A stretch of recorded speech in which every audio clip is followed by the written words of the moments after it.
Bienvenue à cette séance d'information d'Hydro-Québec sur la modernisation du réseau électrique entre les postes de l'Aqueduc et de Saragué. My name is Pierre Guillou-Urtubise, je travaille chez National et c'est moi qui vais animer cette soirée d'information. First of all, thank you to the City Council for welcoming us in this community center. It's an honor for us to be here. Un merci particulier à tous les membres du conseil qui sont ici ce soir. Ils sont presque tous ici. Je sais que M. le maire est à l'extérieur de Côte-Saint-Luc, mais presque tous les membres du conseil sont ici. Et un merci spécial à Stephen Erdeley qui va être ici avec nous ce soir. He's going to sit in front. He's going to help us with our translation purposes. Alors, c'est une séance d'information qui va durer environ 1 heure. Why is that only 1 hour? It's because right after that general session, on va passer en mode open doors, c'est-à-dire qu'on va ouvrir les murs qui sont ici et on a une quinzaine d'experts d'Hydro-Québec avec des panneaux explicatifs qui vont pouvoir répondre à toutes vos questions précises sur ce projet près de chez vous, des questions que vous avez sur l'ensemble des enjeux. But first of all, we'll have a general session where we'll present the overall project. Et puis on va aussi pouvoir répondre à vos questions de manière générale. Alors, permettez-moi de vous présenter les gens qui sont assis avec moi à l'avant. Monsieur Pierre Potvin, qui est au centre, qui est chef du projet de modernisation du réseau électrique. À ses côtés, Mme Marie-Claude Durand, qui est chef des affaires régionales et des relations avec les collectivités. Et M. Erdeley, que j'ai déjà présenté. As you see, there's a presentation in English on this side, in French on this side, so you can easily follow. Alors, donc, comment on va fonctionner pendant cette assemblée? C'est M. Potvin et Mme Durand qui vont faire cette présentation en français, et vous pourrez la suivre en français ou en anglais. Et M. Erdeley va traduire quelques éléments de cette présentation au besoin. Ensuite, il y aura période de questions. Vous venez au micro, vous vous nommez. Si vous posez, if you ask a question in English, of course you'll have answer in English. Et on fera aussi en français. Et si vous posez les questions en français, on donnera les réponses en français. Et M. Erdeley pourra aussi traduire en anglais pour le bénéfice de l'Assemblée. Alors, there's only one rule, il y a une seule règle, c'est le respect des opinions des uns et des autres. Et c'est mon travail de faire respecter les opinions des uns et des autres. Et donc, on peut s'exprimer et poser l'ensemble de nos questions de façon respectueuse. Alors, si ça vous convient, maybe you want to say a few words about how this meeting will unfold, Mr. Erdeley. Puis ensuite, on présentera M. Potvin et Mme Durand. Thank you very much. C'est un grand plaisir d'être ici. It's a pleasure to be here. Again, my role is to help and be as a facilitator. I should say the presentation is one by Hydro-Québec. However, I may share my own opinions throughout. But we welcome the questions. And as was mentioned, after the presentation, there'll be a chance, sort of an open house, where you'll be able to see and speak to some experts and hear more information. Merci. Alors, merci beaucoup. Alors, donc, sans plus tarder, je vous présente M. Pierre Potvin, chef de projet.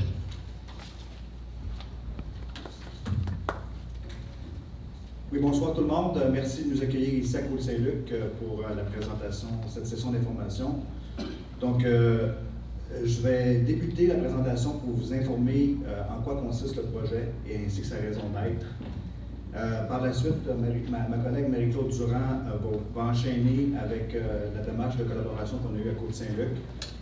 Et par la suite, je vais reprendre la parole pour vous présenter sommairement les améliorations qui ont eu lieu suite aux démarches de collaboration qu'on a entreprises avec Côte-Saint-Luc. Donc, avant de y aller avec la présentation du projet, je vais faire un bref survol de qu'est-ce qu'un réseau électrique. Donc, sur la diapo, on voit les 3 activités principales d'Hydro-Québec. Donc, Hydro-Québec produit de l'électricité, la transporte et fait la distribution de l'électricité. Donc, comme plusieurs d'entre vous le savent, là, donc nos centrales, Hydro-Québec produit de l'électricité avec des centrales hydroélectriques qui sont principalement situées dans le nord du Québec. Donc, dans ces centrales-là, l'électricité, la tension est remontée pour permettre à l'électricité de voyager plus rapidement, plus efficacement, avec le moins de pertes sur le réseau. Ensuite, on a des activités de transport, donc c'est là où on voit les pylônes et les postes, ici. Donc ça, c'est des activités de transport. Donc on transporte l'électricité vers les centres de consommation qui sont principalement là, vers les grands centres comme Québec et Montréal. Et également, Hydro-Québec fait des activités de distribution, c'est-à-dire qu'on distribue l'électricité donc à plus basse tension vers nos clients résidentiels et commerciaux. Et puis, eux, utilisent les appareils avec cette électricité-là pour leur usage courant. Donc, nous, le projet qu'on vient vous présenter aujourd'hui, c'est relié aux activités de transport qu'on voit dans le centre de l'écran. Donc, des postes de transport et des lignes de transport. Should you take it? Ah oui, So I'll just clarify, I'll just maybe add, as Pierre mentioned, the power, most of it is virtually 100% is hydroelectric power. The power comes from over great distances at a very high voltage.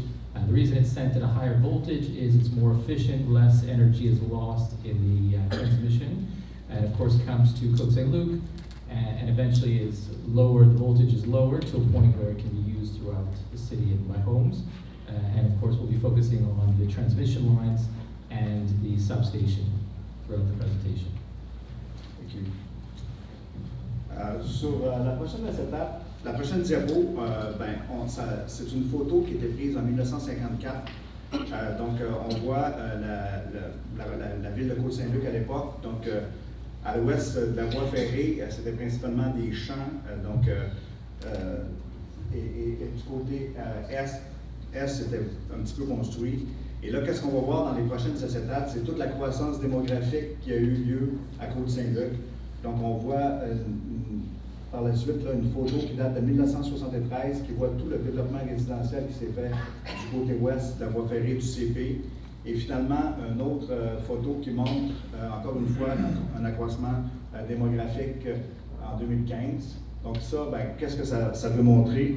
Ça veut montrer que il y a une croissance démographique à Côte-Saint-Luc, puis c'est une des raisons pour lesquelles le projet est requis. I'll just add, so yeah, the substation goes back to 1955. You can imagine almost 7 years ago at that time, Côte Saint-Luc was still a relatively small city, and of course most of where we are right now did not exist.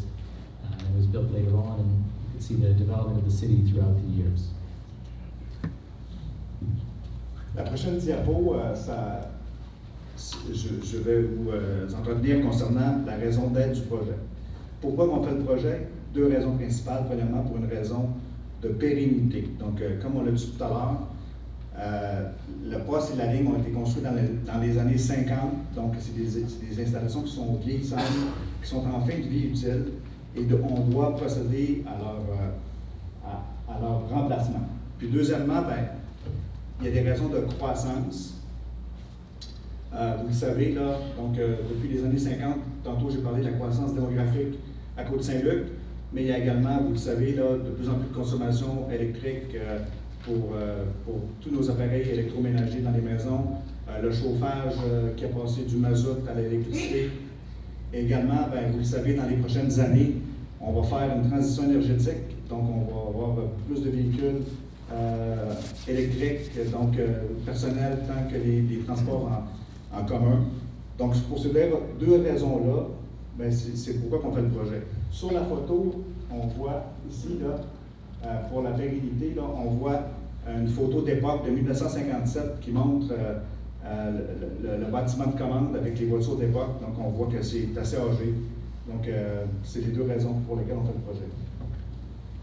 So just to add, you can see the building dates back to the 1950s, and you can see the cars from that era. Of course, the equipment being 70 years old, one can imagine a computer that's 7 years old. I can barely imagine a computer that's 10 years old and how it works. So the system and the substation needs to be upgraded, And as well, Pierre mentioned, of course, that what we're seeing over the last few years and the next 10, 15 years is a switch. If you look in the parking lot, you'll see electric vehicles, and within 10 years, the vast majority, if not all the vehicles, will be electric. We're also seeing it with our heating. Within the next 10, 15 years, all heating in homes will be switched over to electric. And this is something that's being mandated by the government. So there will be a greater need for electricity, and to make sure that we have the electricity to avoid blackouts or brownouts because of overuse. La prochaine diapo montre le réseau actuel de transport à 120 kV dans la ville de Côte-Saint-Luc. Donc, on voit ici, donc on part du sud de Côte-Saint-Luc. La ligne part près du chemin Kildare, près du bâtiment Hamilton House, et donc longe la voie ferrée et le chemin Holland jusqu'au poste Hampstead. Et par la suite, la ligne continue son chemin le long de la voie ferrée, et ici, à l'emplacement de l'école Bialik, on tourne vers le nord-ouest et on longe les rues Marc-Chagall, Brandeis et Gricoff. Et par la suite, la ligne s'en va vers le poste Laurent qui est situé dans l'arrondissement Saint-Laurent. Donc, ça, je fais ton micro. Excusez-moi. Donc, le poste Hampstead, là, c'est ça, il est situé. Le poste Hampstead, excusez-moi. Le poste Hampstead est situé près de l'hôpital Mont-Sinaï à Côte-Saint-Luc. I'll just add the current line passes, sort of crosses Côte-Saint-Luc Road near the Hamilton House, cuts along the train tracks behind Holland to the substation, which is currently called the Hampstead Substation, and which is behind Mount Sinai Hospital, continuing along towards Bialik, turning and cutting along Marc Chagall and Brandeis and Krylov. Je vais me mettre comme il faut. La prochaine étape montre c'est en quoi consiste le projet de modernisation entre les postes de l'Aqueduc et Saragui.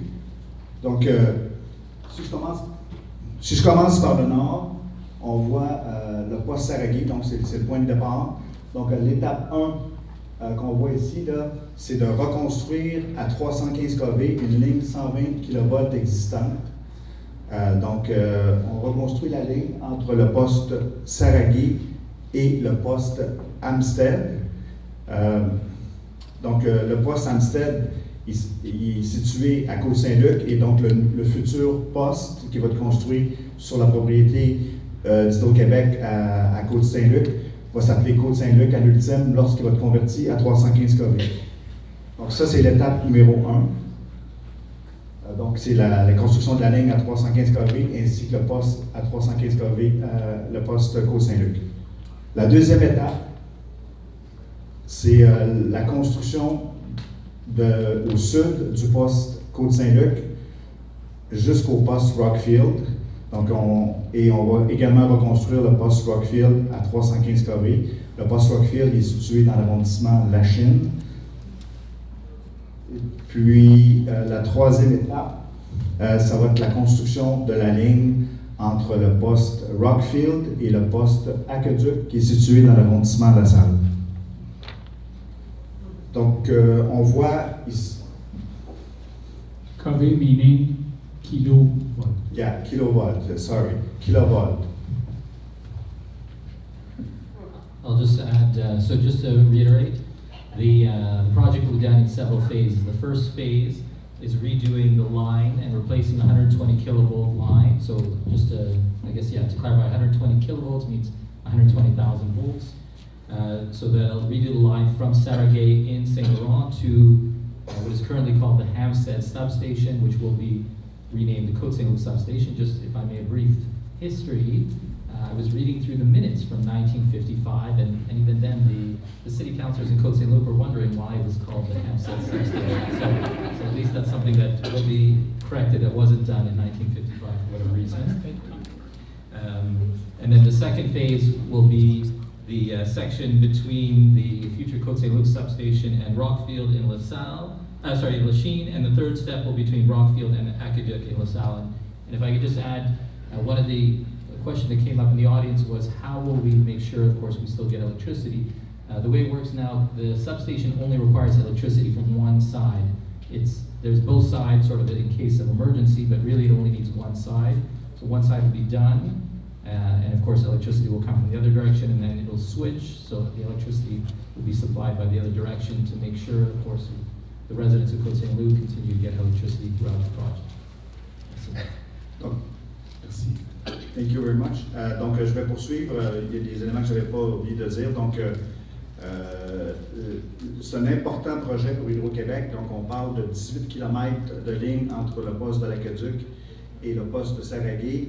Et il y a 2,9 km qui sont dans la ville de Côte-Saint-Luc.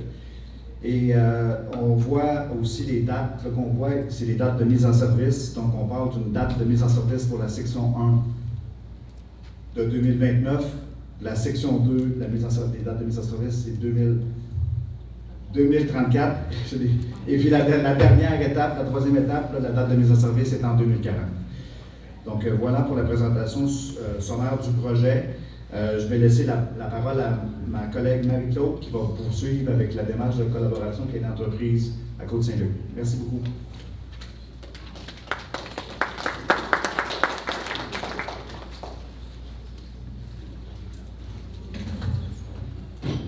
Bonsoir.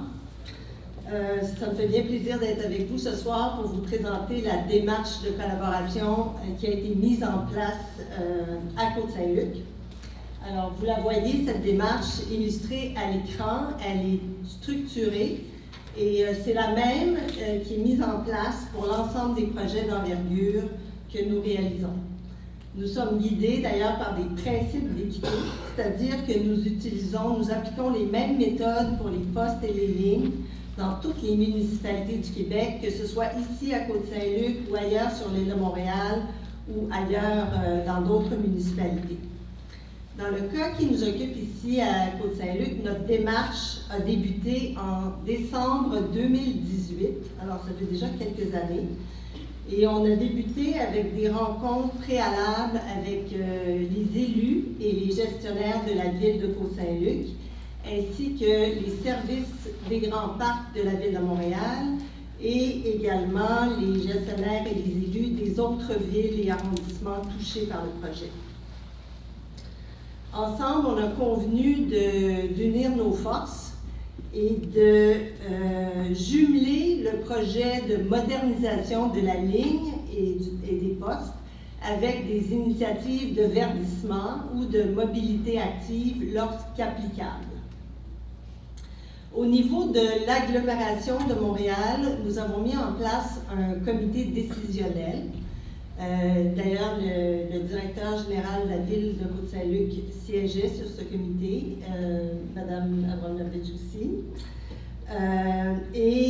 Nous amorcions un dialogue avec les parties prenantes autour de la table, de sorte à capter leurs préoccupations.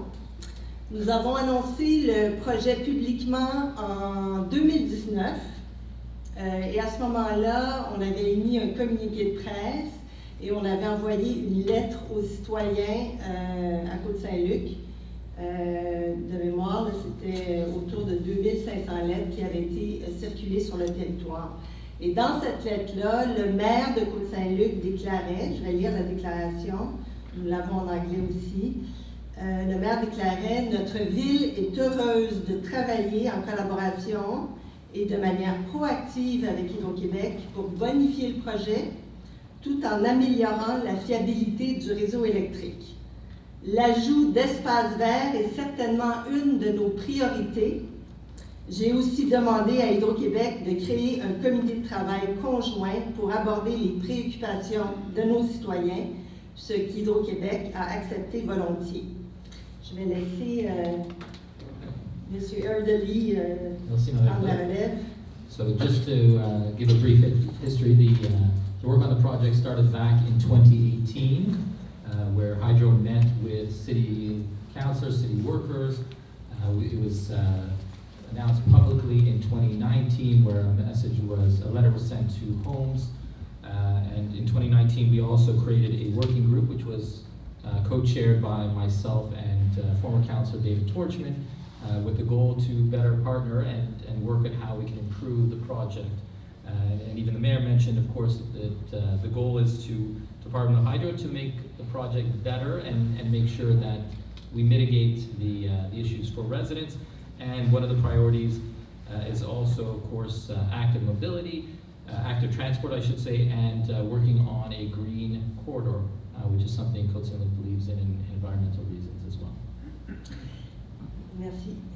En 2021-2022, notre processus a été ralenti à cause de la pandémie, mais aussi en raison d'études techniques qui a influencé notre échéancier et notre séquence de communication. Donc, on est maintenant ici, à la suite des présentations sur la solution envisagée qu'on vous présente aujourd'hui. Nous allons déposer une étude d'impact environnemental. Et notre procédure d'évaluation environnementale inclut un mandat du BAP, du Bureau d'audience publique en environnement, qui aura lieu probablement en 2024, après quoi on s'attend à avoir les autorisations gouvernementales avec ou sans condition. I'll add a few points. So the project bogged down a little bit during the pandemic, and I can share as we've had a few meetings, and I know we'll talk a bit more about the meetings a few slides down. We had a few meetings, and then during the first part of the pandemic, we had to put things on pause for about 6 to 8 months, but we're happy that we're able to continue. But the next step is in terms of looking at the environmental impact, and after this step will be a presentation to the BAP, which is difficult to translate other than it's a government organization that looks at the environmental impact of a project. In this case, it's a hydro project. Next slide. Donc, à la demande du maire, comme on l'a dit tout à l'heure, un comité de travail conjoint a été mis sur pied avec des résidents de Côte-Saint-Luc, des élus, des gestionnaires de la ville et des membres de l'équipe de projet d'Hydro-Québec. Nous avions aussi un facilitateur qui nous aidait dans l'animation de ces rencontres. Le comité était un lieu d'échange de sorte à ce que les parties prenantes puissent s'exprimer, qu'on puisse les écouter et qu'on puisse tenir compte des préoccupations exprimées et ultimement optimiser notre projet lorsque possible. Je voudrais prendre peut-être 30 secondes pour souligner le travail et la collaboration des élus et des gestionnaires de la ville de Côte-Saint-Luc. C'est vraiment un très bon partenaire institutionnel pour Hydro-Québec. Mais je veux surtout dire à quel point les élus et les gestionnaires ont à cœur leurs citoyens. Ils nous transmettaient les demandes en votre nom. Et ça a certainement, sans l'ombre d'un doute, permis d'optimiser le projet. I'll just add, well, first of all, thank you for that I could. No, I'll just say that we were able to have several meetings, and I know it'll continue a bit on the next slide, but the working committee, the purpose of the working committee was again to look at the project and try to see how we can make it better and have less of an impact. And I want to also take a moment, and I know some of the residents who are on the committee are here in the room, so I want to take a moment to thank them, and of course my fellow city councilors and the city staff who are on the committee. Again, it was several excellent meetings, a lot of feedback, a lot of input, and also, if I may thank Hydro for taking the feedback and not running away. So, merci à vous tous. Merci. Donc, en comité de travail, on a tenu 7 rencontres entre le mois de janvier 2020 et avril 2021, d'une durée moyenne d'environ 3 heures chacune. On a abordé différents points. D'abord, on s'est donné des règles de fonctionnement pour permettre les échanges les plus constructifs possibles, et on a abordé aussi les points suivants pour le futur poste. sa fonction, la zone desservie, les critères de localisation, les contraintes du réseau, la taille et l'orientation des bâtiments du poste, son architecture, la distance des résidences, les avenues pour accroître le verdissement. Pour la ligne, on a discuté de la ligne actuelle, des améliorations apportées à la nouvelle ligne, de l'option préférentielle d'un contournement de la ligne dans la cour de triage du Canadien Pacifique. M. Potvin va en parler tout à l'heure. On a parlé également de lignes souterraines, de lignes aériennes et également des champs électriques et magnétiques. Donc, plusieurs sujets certainement qui rejoignent vos préoccupations. Maintenant, je vais aborder, d'entrée de jeu, dire quelques mots. Non, je vais laisser M. Odette parler. So I'll just, merci Madame Claude. I'll just mention, so there were three main topics that were looked at. The first topic was looking at the substation, and of course, what function it would serve, how much space it would take, the size, and so on, orientation of the substation. The second one was looking at the actual line itself, seeing how we could make it possibly further away from the residents and looking at a possible bypass which would enable us to reduce the amount of, let's say, sections of the line that are in Côte-Saint-Luc or within Côte-Saint-Luc. And obviously one of the big ones was looking at overhead wires versus underground wires. And this was a topic that we spent several meetings on. And the last topic was looking at the electromagnetic field caused by the lines and assessing the risk, and again, to make sure the safety and security of the residents in Côte-Saint-Luc. Thank you. Sur la question de l'enfouissement des câbles, nous sommes très conscients qu'il s'agit d'une préoccupation qui est exprimée par plusieurs citoyens, ici à Côte-Saint-Luc, mais ailleurs aussi au Québec. Mais il importe de faire la distinction entre le réseau de transport d'électricité dont il est question dans ce projet-ci et le réseau de distribution, celui qui achemine l'électricité à vos maisons. Du côté du réseau de distribution, celui qui alimente vos maisons, il est enfoui à Côte-Saint-Luc dans une proportion de 70%, à comparer à 11% à l'échelle du Québec ou 55% à l'échelle de la ville de Montréal. Donc ça, c'est déjà acquis de votre côté. Pour ce qui est du réseau de transport, l'enfouissement des lignes de transport demeure à l'échelle du Québec quand même une exception, comme partout à travers le monde. Pourquoi? En raison des coûts très importants pour l'enfouissement et également en raison d'enjeux techniques. Dans le cas d'une reconstruction de ligne comme ici, si on prend l'exemple de Côte-Saint-Luc spécifiquement, les coûts de l'enfouissement sont plus de 3 fois plus élevés que l'option aérienne. Donc, c'est des coûts importants. Puis, par souci d'équité, nous, il faut qu'on assure l'équité entre les différentes régions du Québec et entre la clientèle du Québec. Donc, dans un cas comme ici, nous privilégions une ligne aérienne. Pourquoi? Parce que nous avons l'espace suffisant, parce que nous avons les droits et les servitudes, parce qu'aussi, il s'agit du scénario de moindre impact. Donc, je vous donne des exemples, des cas de figure où on enfouit des lignes de transport. Par exemple, lorsque l'espace est insuffisant, où il y a un obstacle infranchissable, on peut penser à un centre-ville comme le centre-ville de Montréal, ou quand il y a des éléments de contrainte ou de très forte sensibilité environnementale. Par exemple, des parcs nationaux ou des écosystèmes forestiers ou de biodiversité particuliers, ce qui n'est pas le cas ici. Monsieur Denis. Merci.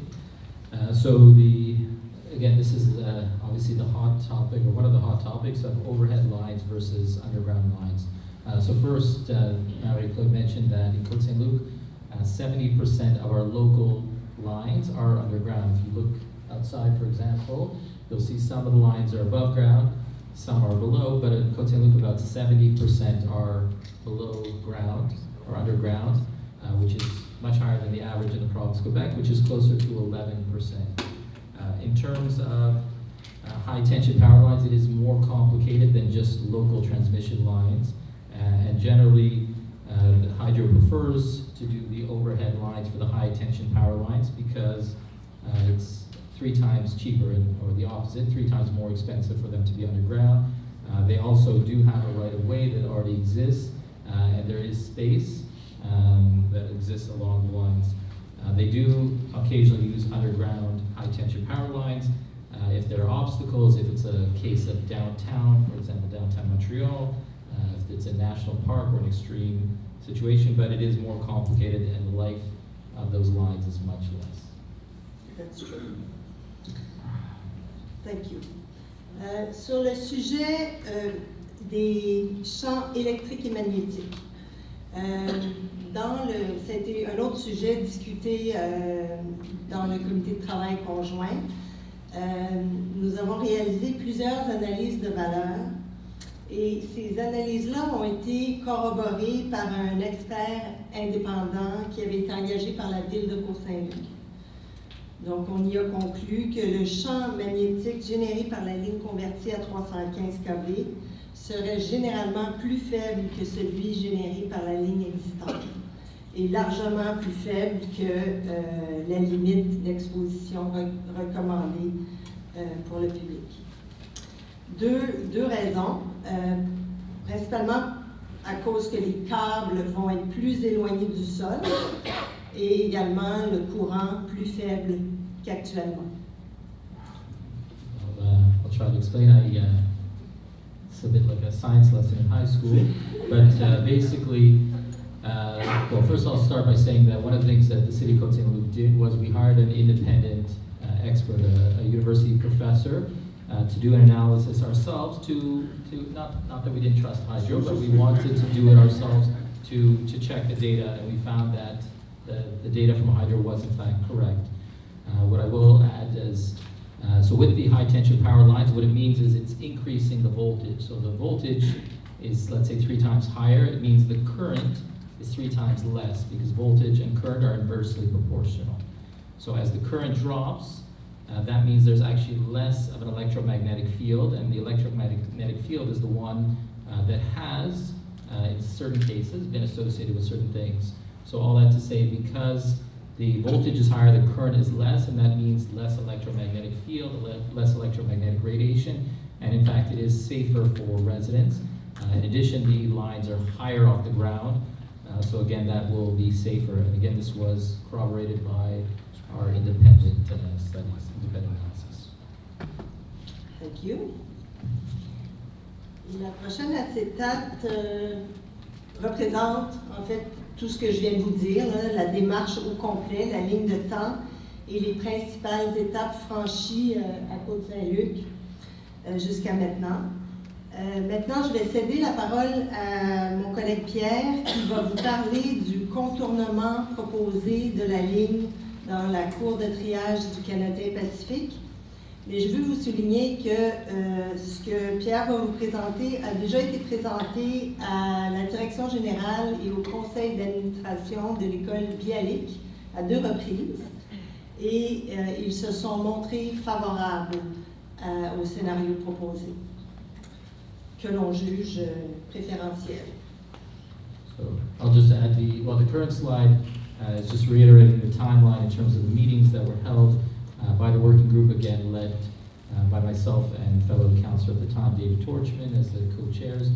And as Mary Claude also mentioned, Pierre will talk about the next stage, which is looking at the line shifting to go behind Bialik rather than between Bialik and the Meadows as it currently does. This was presented to the board of Bialik, who were in favor, were favorable to this idea and felt it was beneficial to them as well. Parfait. Donc, ici sur la carte, je vais tourner. Excusez-moi. Donc, on voit actuellement, comme on disait tout à l'heure, le tracé de la ligne 120 kV bifurque au nord-ouest, près de l'école Bialik. Et donc, souvent dans les rues Marc Chagall, Brandeis et Grécoff. Donc, qu'est-ce qu'on propose là? C'est un contournement, donc, du côté près de l'école Bialik, et on va sur la propriété du CP et on contourne la limite nord du CP pour finalement rejoindre un point ici là, qu'il y a dans ce secteur-là. Donc, en faisant ça, ben, ça permet d'éliminer une portion du tracé à Côte-Saint-Luc. Donc, on passerait avec cette solution-là de 16 pylônes à 9 dans la ville de Côte-Saint-Luc. Il s'agit du tracé privilégié par Hydro-Québec. On travaille fort avec le CP depuis plusieurs années. On a une excellente collaboration avec les gens du CP. On a une bonne communication. Donc, il y a un engagement à haut niveau, autant au sein d'Hydro-Québec que du CP. Et Hydro-Québec est très confiant qu'on va venir à une solution pour ce scénario-là. Donc là, qu'est-ce qu'il reste à faire? Donc on doit s'assurer que la cohabitation de leur activité et des nôtres sont compatibles. Et ben, ça va de bon train là-dessus. Donc on est très confiant que cette solution va fonctionner. Et si cette solution ne fonctionne pas, ben, on va utiliser la solution de repli qui consiste à utiliser le tracé actuel dans les rues Marc Chagall, Brandeis, mais près des rues Marc Chagall, Brandeis et Grécoff. So I'll add, so Hydro has been in discussions with CP for several years at a very high level, and Pierre is confident that they will be able to work out a deal. What that deal would involve is rather than the high tension power line on its current path, which is passing between Bialik and the Meadows, and then sort of going along Marc Chagall and Krieghoff, and outside of beyond Côte-Saint-Luc, that it would detour and go behind Bialik through CP land, and then reconnect further up towards the train yards, but beyond the limits of Côte-Saint-Luc. It would also mean a reduction in the number of pylons in Côte-Saint-Luc. There are currently 16 pylons within Côte-Saint-Luc, 16 towers. It would reduce it from 16 to 9, which is almost reducing it in half. Now the hope is that, and I will say that this is something the city also would prefer, although the city would prefer all the lines to be underground in an ideal situation, but this is the next best situation, cutting the number of pylons in half and the number of the pathway in Côte-Saint-Luc also almost in half as well. Hydro-Quebec is confident, but if it is not successful, the fallback is that the line would continue on its current path. Parfait, merci. Donc, la prochaine diapo, vous l'avez vu sûrement dans le document qui a été transmis par la poste et sur le site Internet. Donc, ça vous montre les pylônes. Donc, la représentation de gauche montre un pylône actuel à 120 kV. Donc, ça, c'est le pylône d'alignement que vous avez actuellement. Ensuite de ça, ben, il y a un pylône 315 kV standard. Donc, c'est pas lui qu'on utilise, mais on voit qu'il est beaucoup plus haut. Le troisième photo, c'est une optimisation qu'on a faite dans le cadre du projet. Donc, oui, les pylônes sont plus hauts parce qu'on a une tension plus élevée. Donc, les distances électriques entre les phases et entre la terre doivent être plus grandes pour des raisons de sécurité. Donc, dans le cadre du projet, on a développé une nouvelle, nous, dans notre jargon, on appelle ça une nouvelle famille de pylônes. Donc, c'est un nouveau type de pylône. Donc, qu'est-ce qu'on a fait? C'est qu'on a abaissé la tête. Donc, on a une tête qui est raccourcie. On a également rapproché les conducteurs, les câbles dans le haut pour rendre ça plus compact. Et également, on a développé une fondation, donc un empattement réduit pour avoir moins d'impact au sol. C'est ce qui fait qu'on a pu réduire de beaucoup l'empreinte au sol. Présentement, les pylônes d'alignement qu'on voit là, à 120 kV, là, ils ont une dimension de 6,2 mètres par 6,2 mètres. Et de la nouvelle famille de pylônes va avoir votre moins, va avoir 5,9 mètres par 5,9 mètres. Donc, on a dit, avec ça, ben, c'est une amélioration qui est apportée au projet avec ça. So just to add, so the new pylons will be much taller than the current ones. That is done for security reasons. It's also done because it's higher voltage. But what Pierre and the Hydro team have been working on is a new type of pylon, which are more compact. So what that means is the footprint, for example, is actually going to be smaller. The current footprint is 6.2 meters by 6.2 meters. The new one is 5.9 meters by 5.9, so it's roughly a foot or so less, so 30 centimeters less by 30 centimeters less. So it'll be a smaller footprint, even though it's a higher tower. Thank you.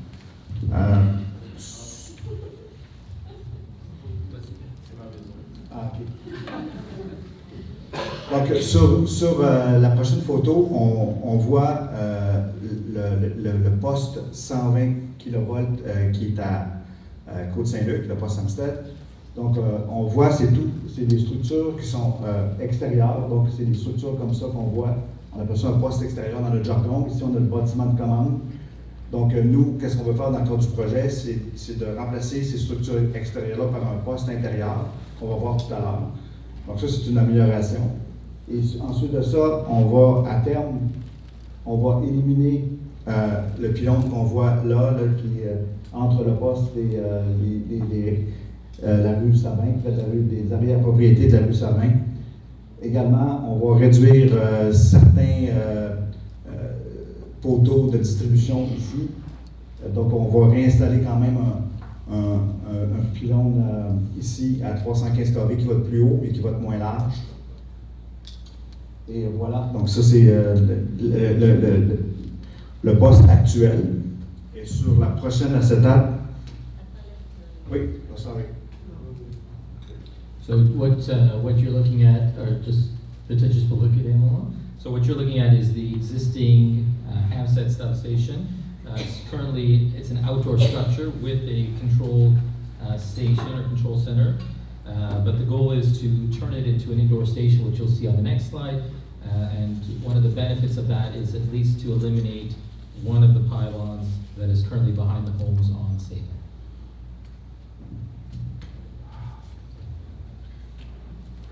Donc, sur la prochaine diapositive, on montre le futur poste Côte-Saint-Luc qui va être à 315 kV. Donc, comme j'ai dit tout à l'heure, ça va être un bâtiment. Donc, tous les équipements électriques vont être à l'intérieur d'une bâtisse, d'un bâtiment.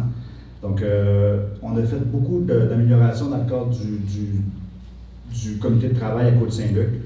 On a éloigné la clôture et le bâtiment de 5 mètres des arrière-propriétés les plus proches sur la rue Sabin. Également, on a interverti le gros volume qu'on voit. Donc, on a interverti le gros volume qui est le 315 kV. Donc, on l'a interverti pour le mettre plus loin des habitations, plus du côté de l'hôpital Mont-Sinaï. Également, on a réduit la superficie. On a réduit la superficie du bâtiment de 20%, le gros volume, et on a également réduit de 35% le volume du plus petit bâtiment. Donc ça, c'est des améliorations qu'on a faites sur ce bâtiment-là dans le cadre du comité de travail. So what you're looking at is the proposed new Côte-Saint-Luc substation, and this is one of the topics that was greatly discussed at the subcommittee level. And based on a recommendation from the subcommittee, they were able to move it further away from the homes on Sabin, away from the Mount Sinai Hospital, for example, and reduce the volume and the footprint as well significantly, and to make sure it's as compact as possible. Donc, la prochaine diapo montre qu'est-ce qu'on propose. On propose de faire du verdissement là, près du poste. Là. Donc, ça, c'est pour limiter l'impact visuel du poste. Donc, on veut faire de ça du verdissement partout alentour du poste. The goal is to reduce the visual impact as much as possible with a vegetation screen, with bushes, with trees that will be planted obviously once the project is complete.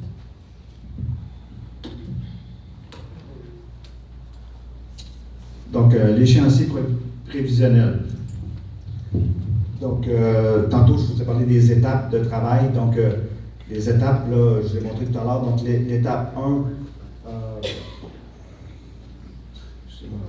Donc, l'étape 1, entre 2025 et 2029, on va procéder aux travaux de modernisation du réseau de distribution et à la construction du poste de Côte-Saint-Luc. Également, l'étape 1, entre 2027 et 2029, on va démanteler la ligne 120 kV et on va construire le poste à 315 kV à Côte-Saint-Luc. Et finalement, une fois que le poste va être construit, on va transférer les charges, donc les charges de distribution qui sont présentement reliées au vieux poste 120 kV. Donc, on va transférer ces charges-là du poste 120 kV vers le nouveau poste 315 kV. Et par la suite, on va démanteler le vieux poste Amstead. L'étape 2, donc c'est en 2031 à 2034, on va procéder avec la construction du poste Rockfield. Et. Pardon? OK, c'est bon. Donc ça, vous voyez les dates pour l'ensemble du projet. Et donc, on va terminer avec l'étape 3 qui va se terminer en 2040.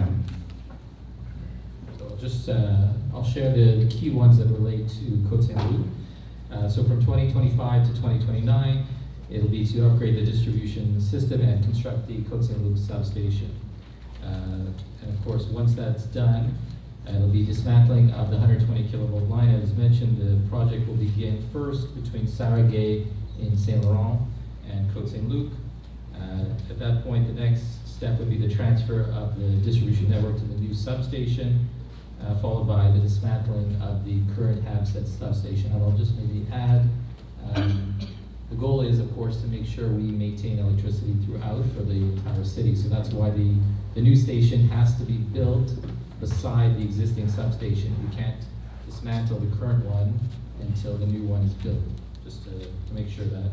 And then finally, the next few steps are more related to Rockfield and the other section.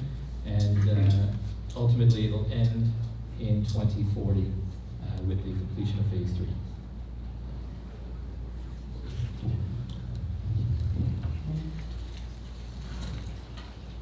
Alors, merci beaucoup, M. Potvin, Mme Durand et M. Erdely qui nous a beaucoup aidé avec la traduction. So, it's now the time for the questions.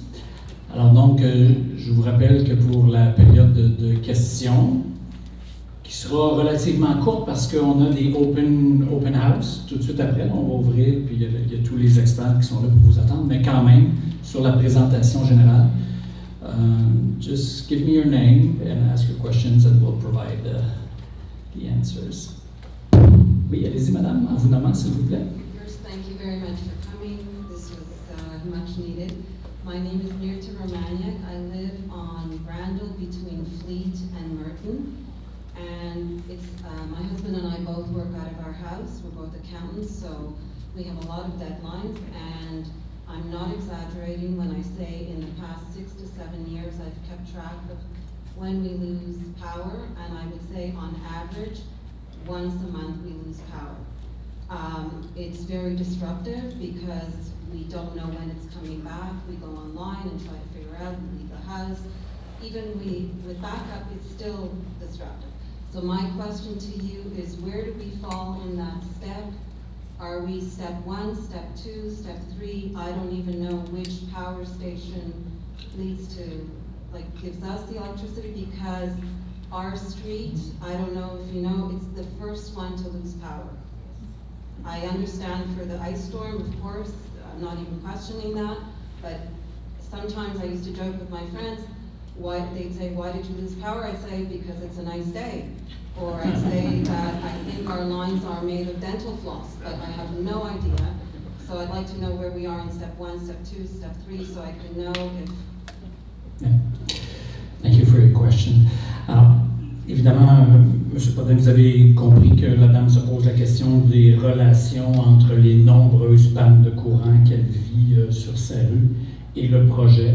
Je veux savoir si, à l'intérieur du projet, est-ce qu'il y a des phases où sa problématique de panne récurrente va être réglée. Madame Durand, voulez-vous prendre de là ou ici? Comme vous voulez. Thank you very much for your question. We're quite aware that there are some frequent outages in Côte-Saint-Luc.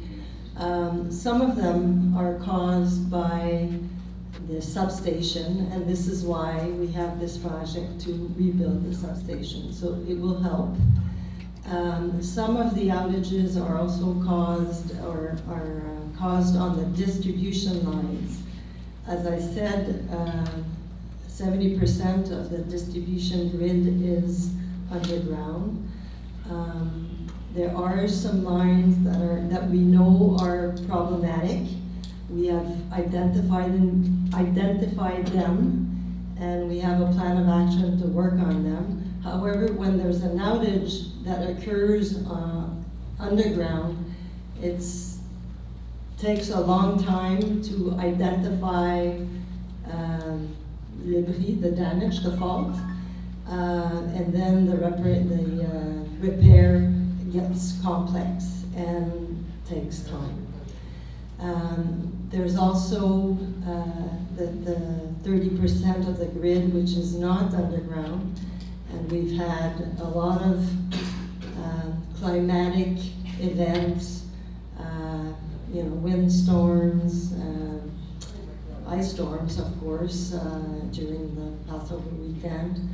And so we're aware of that, and we're putting more effort on vegetation control, which means we need to prune trees around those lines to make sure to prevent the outages.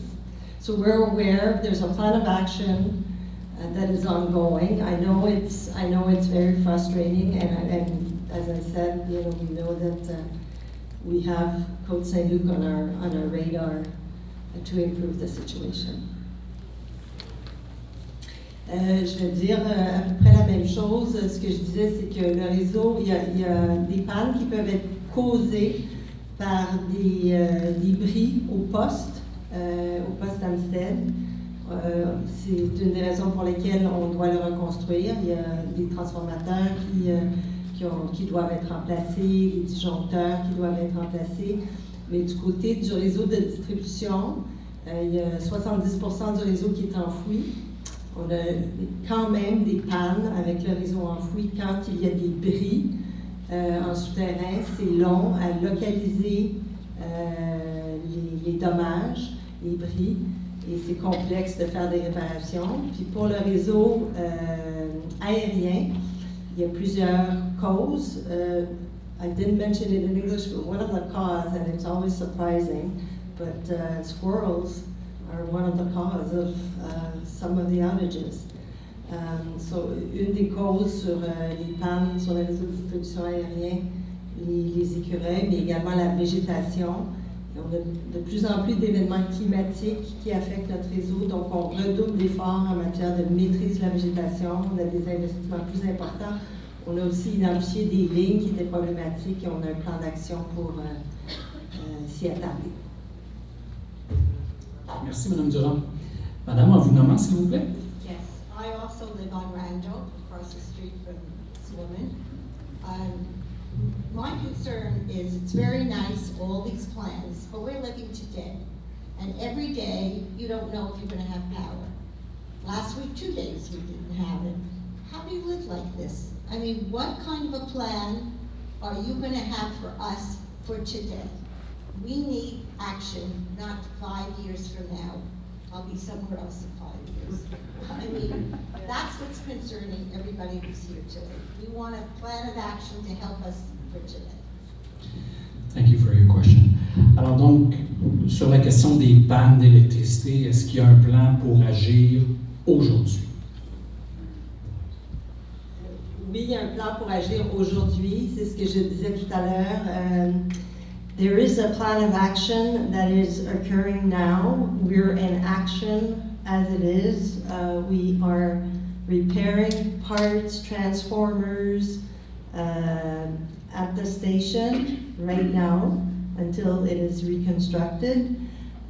We've installed devices to prevent squirrels to cause the outages, and we've identified lines that are problematic, and we're working on them as it is.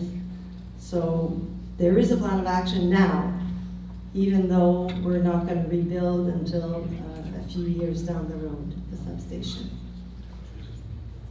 Oui, notre plan d'action, il est en cours en ce moment. Donc, on a des réparations au poste, remplacer des transformateurs, des disjoncteurs. On a déjà installé des paranimaux et on a identifié des lignes qui étaient problématiques et on va faire de la maintenance sur ces lignes problématiques maintenant, même si on sait que la construction du poste va commencer juste dans quelques années. Merci, Madame Durand. Sir, en vous nommant, s'il vous plaît. Hello, thank you for the presentation. My name is David Meisels. I live on Greenwood Avenue. The reference limit for magnetic flux density that was presented was 200 micro T. I don't know what the T stands for. Tesla, thank you. All the European countries' limit is 100 or less. And there are many countries around the world where the limit is even lower at 83. There are actually two fields from transmission lines, an electric field and a magnetic field. Only by burying lines do we get rid of the electric field. We still have to deal with the magnetic field. However, the magnetic field is much narrower in size, and given the right-of-way is so narrow where we have it, I believe, and this is where the opinion comes, I believe that it's much more appropriate to bury the lines and deal with a much narrower magnetic field that will limit the effect on residents. And I would ask why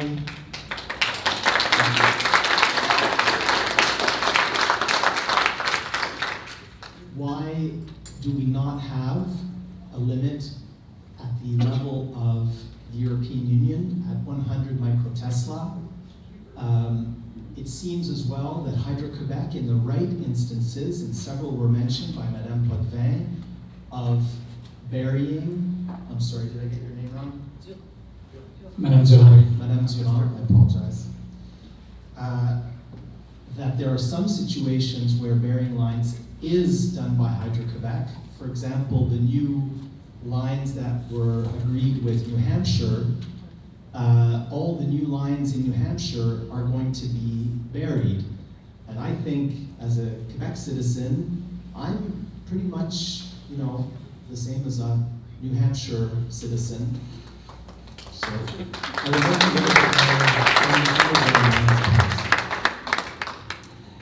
Thank you for your question, Mr. Meisels. Alors, la question, c'est pourquoi on n'a pas les mêmes règles qu'en Europe sur les limites de micro-Tesla de champ magnétique à 100 plutôt qu'à 200? Pourquoi on est capable d'enfouir des lignes dans le New Hampshire et qu'on n'est pas capable de le faire ici au Québec? Et quel est l'impact de tout ça sur des champs magnétiques? Et à son avis, on serait mieux d'avoir une ligne enfouie pour mieux se protéger des champs magnétiques. Alors, Monsieur Potvin, c'est Monsieur Potvin et Madame Durand. So that's why you made it. Merci pour votre question. Donc, la limite de 200 micro-Tesla qu'on a vu tout à l'heure, c'est une norme européenne. Donc, ça provient de l'Organisme mondial de la santé. Donc, peut-être que vous faites référence à une autre norme que je connais pas. Par contre, les valeurs qu'on a, qui ont été mesurées, qui ont été signées par Hydro-Québec et qui ont été aussi attestées par le spécialiste embauché par la ville de Côte-Saint-Luc, montrent des valeurs beaucoup plus basses que ça. On ne parle pas de 100, de 200 ni de 100. On parle de l'ordre de 1 à plus petit qu'un micro-Tesla. Donc, on est très faible. Donc, c'est des valeurs qui sont très faibles. Et qu'est-ce qui peut paraître étonnant? On l'a dit tout à l'heure. Donc, quand on passe de 120 kV à 315 kV, on réduit d'environ un facteur de 10 la valeur des champs magnétiques sur les bâtisses alentour Donc, c'est une bonne nouvelle de faire une ligne aérienne pour baisser les champs magnétiques. So maybe I'll translate just to add. So the limit of 200 microteslas per Pierre is actually a European limit. However, just to clarify the numbers, and these are ones from Hydro that, again, we had our independent professor who was our consultant who verified. So the current readings were in the order of 5. So even though the limit is 200, the current readings were in the order of 5 to 10 microteslas. The new readings based on the new lines would actually be reduced by a factor of 10. So in other words, they'd be in the range of a half a microtesla. Actually, even I think the data I'm looking at is even almost by a factor of 20. So going from between 5 to 10 microteslas, which again is well below the limit of 200 to a point where we're talking about 0.2 microteslas to 0.5 microteslas. So a reduction of 10, even 20 times less of an electromagnetic field. Merci, and thank you for the translation.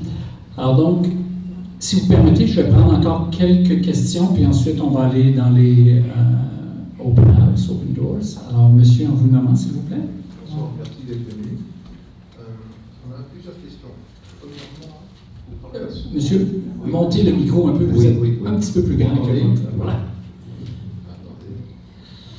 Attendez. Just so that everybody hears you.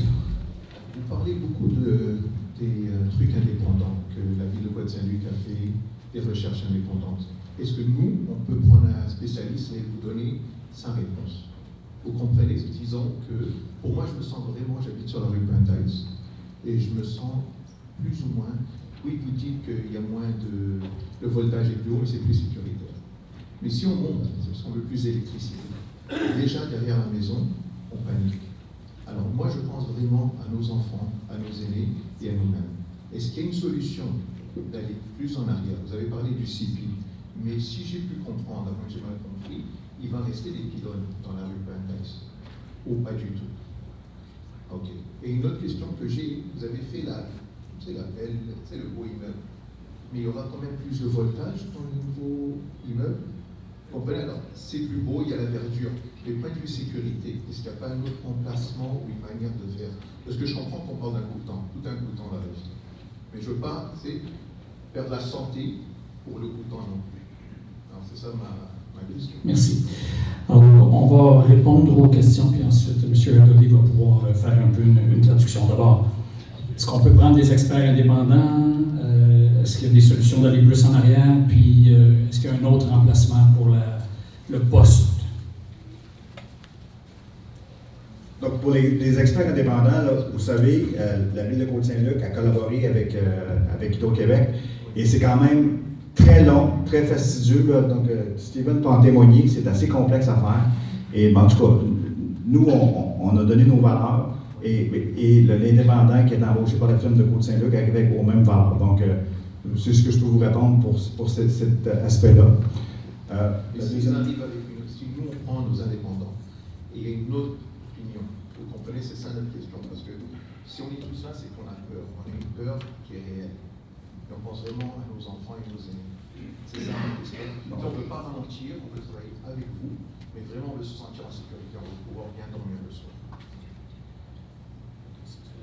Vous pouvez répondre plus tard. Oui. Non, mais qu'est-ce que... Moi, je suis chef projet.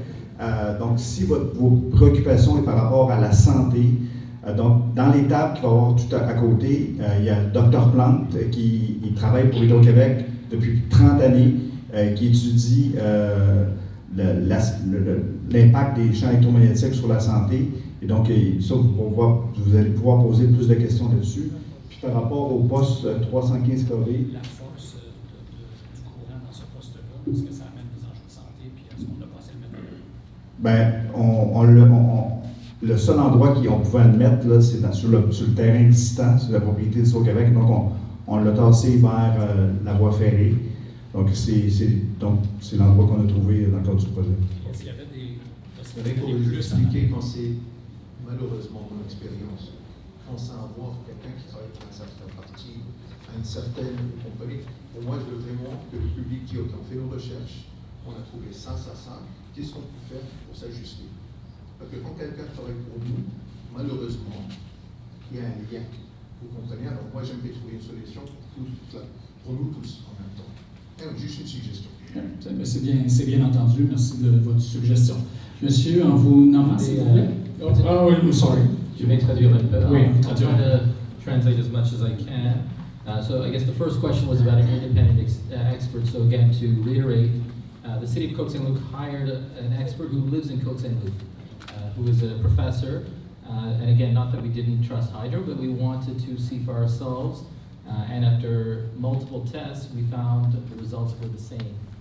So anyone is free to, you can hire your own experts. It costs, I can't remember what it costs. I'd have to check with our engineering department, but the city paid for an independent expert who did their own studies, and anyone can feel free to hire their own experts. But like I said, that's something we did. In terms of, I'll just add on an emotional level, you know, I live in Côte Saint-Luc. Most of us live in Côte Saint-Luc, so obviously this is something close to our heart, and we wanted to make sure it's safe. Pierre mentioned there is a doctor who works for Hydro-Québec. So there's a doctor who works for Hydro-Québec who's one of the experts just on the other side that you can ask questions.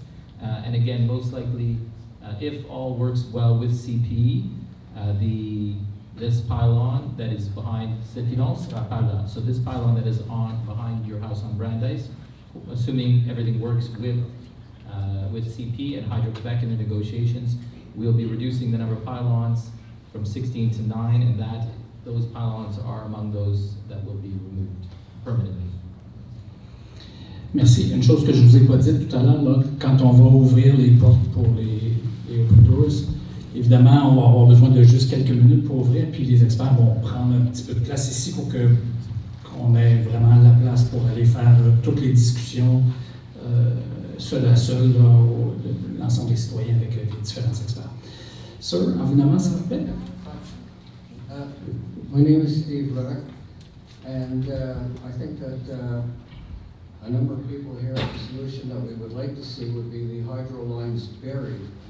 Given that gas and oil pipelines are buried, given that Énergir and Hydro-Québec must have the technology to build pipelines and bury hydro lines and other infrastructure, given that the detection and repair of these technologies will improve over time, the digging and trenching techniques are constantly improving with regards to building pipelines.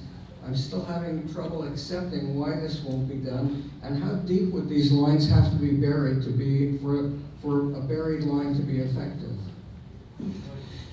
Merci pour votre question. Thank you, sir, for your question. Monsieur Radak dit qu'il aimerait que les lignes soient enfouies.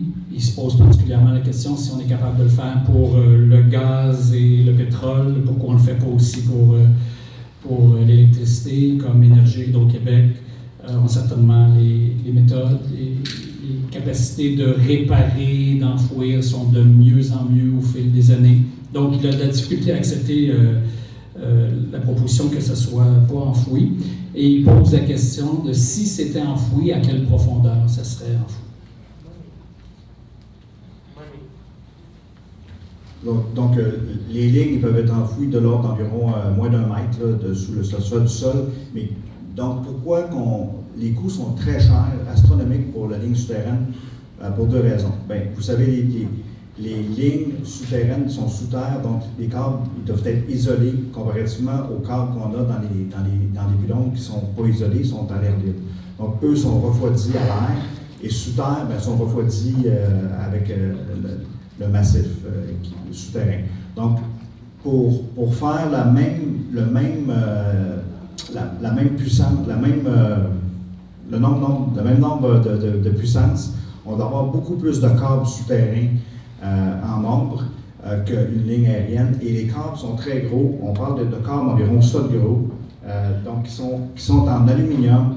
Et le coût, la majorité du coût n'est pas relié aux travaux civils, sont reliés au coût du câble lui-même. Donc ça, c'est la technologie qu'on a actuellement.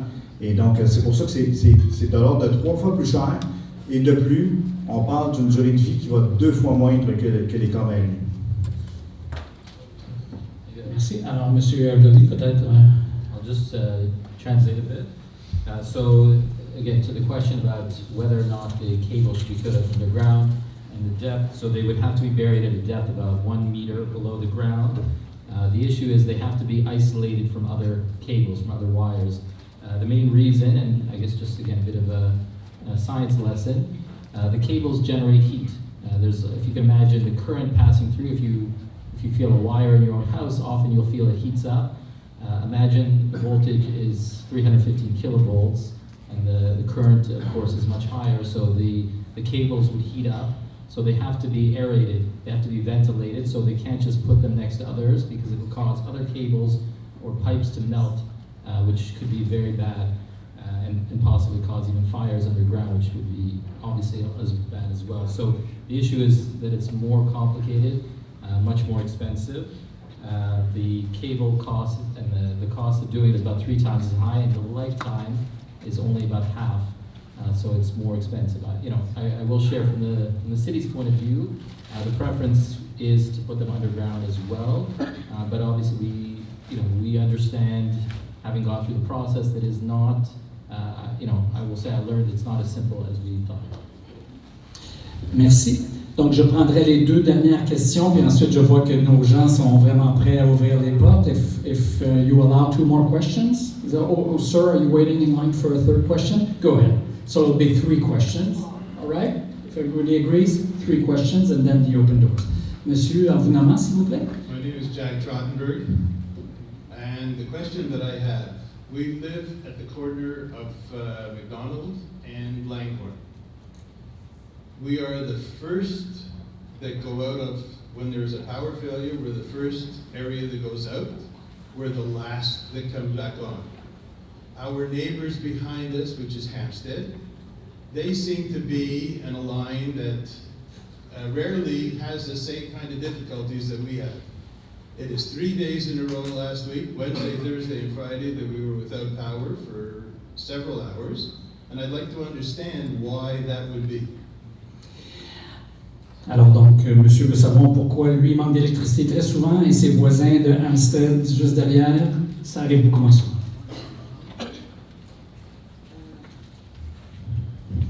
Sir, the Hampstead and Côte-Saint-Luc are supplied by the same substation, but I'll take your address down and we'll make an inquiry about your situation.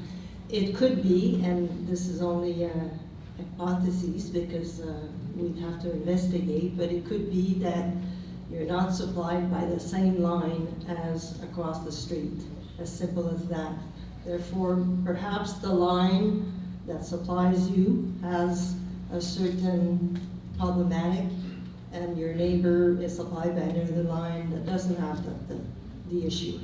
So I'll be happy to share the answer with you. Ce que j'expliquais à monsieur, c'est que le poste et la municipalité de Hampstead et la ville de Côte-Saint-Luc sont alimentés par le poste Hampstead. Mais il se pourrait, et c'est une hypothèse, là, mais qui reste à vérifier, je vais prendre l'adresse de monsieur en note et on fera une analyse, mais il se pourrait qu'il soit alimenté par une ligne différente par rapport à son voisin et que la ligne qui l'alimente, lui ou sa maison, ait un problème particulier. Merci. You might be able to have this answer and the open doors, or maybe. If not, leave your address. Oui, monsieur. My name is David Meisels, so I'm on Greenwood Avenue. So my questions are about the appropriateness of the right-of-way and the appropriateness of the towers. So we see these big towers elsewhere on the island of Montreal, but the rights-of-way are much larger. For example, along the aqueduct, there's a 315 kilovolt line. For example, in Pierrefonds, Dollar des Ormeaux, there's another big line, I don't know if it's 300 or 700, but it's on a massive right-of-way. There's enough space to put a 700 kilovolt line and a 125 kilovolt line. Here, it's very tight, and the towers are hanging over people's houses. So I know that you have the right to put it in because it's your right-of-way, but is it appropriate? And that takes me to my second question. It doesn't make sense to me. You explained to us that the magnetic field has decreased because the voltage has increased. So, for a given line at a given height, the magnetic field on the ground is lower because the voltage has gone up and the current has gone down. Why are you imposing high towers on us then? Why not just leave the towers at the same height?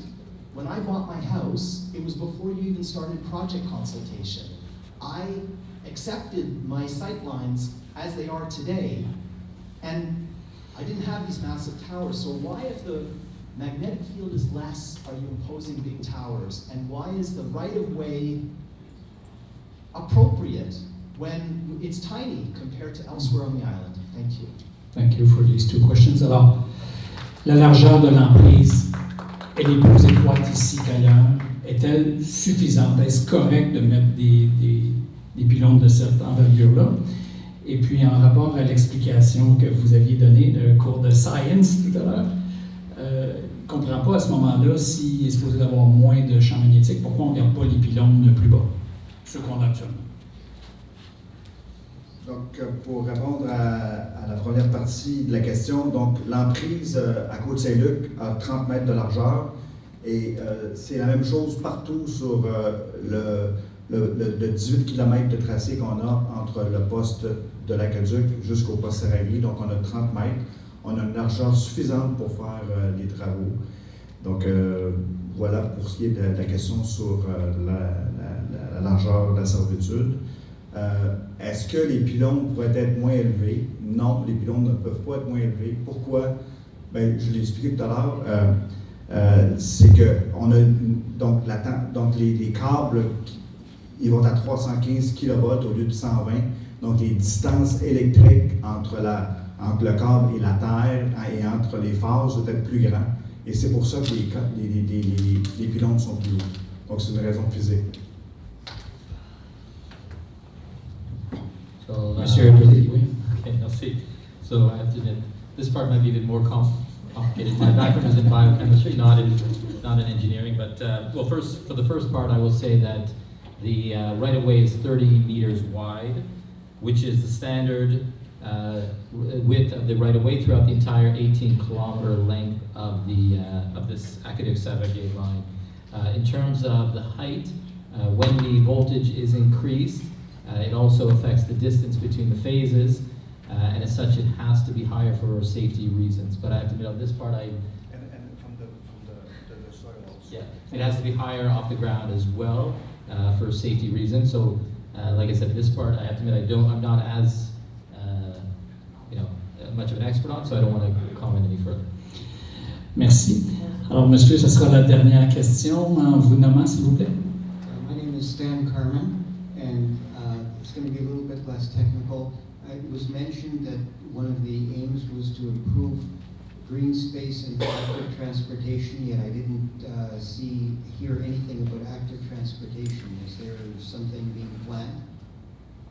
Okay, that's an excellent question. Alors, donc, monsieur dit, on a parlé d'espace vert, de verdissement, puis on a aussi parlé de mobilité active ou de transport actif que vous alliez encourager, mais il n'y a rien vu dans la présentation. Alors, est-ce que vous avez des exemples de ce que vous allez faire?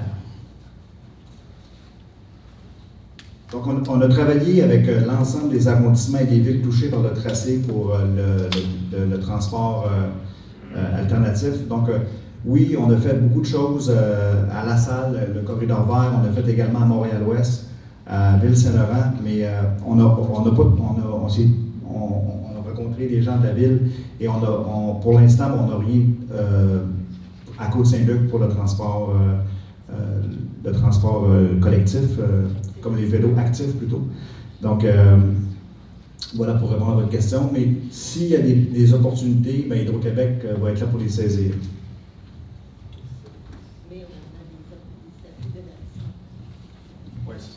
Donc, oui, c'est ça. Donc, on a également du verdissement qu'on veut faire dans certains endroits à Côte-Saint-Luc.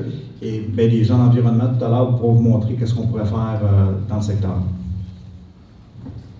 So So maybe I'll just add, so right now, these haven't been finalized for Côte Saint-Luc, but I can share that we've had discussions already. And of course, part of it is some of the discussions take place on the city side in terms of the master plan.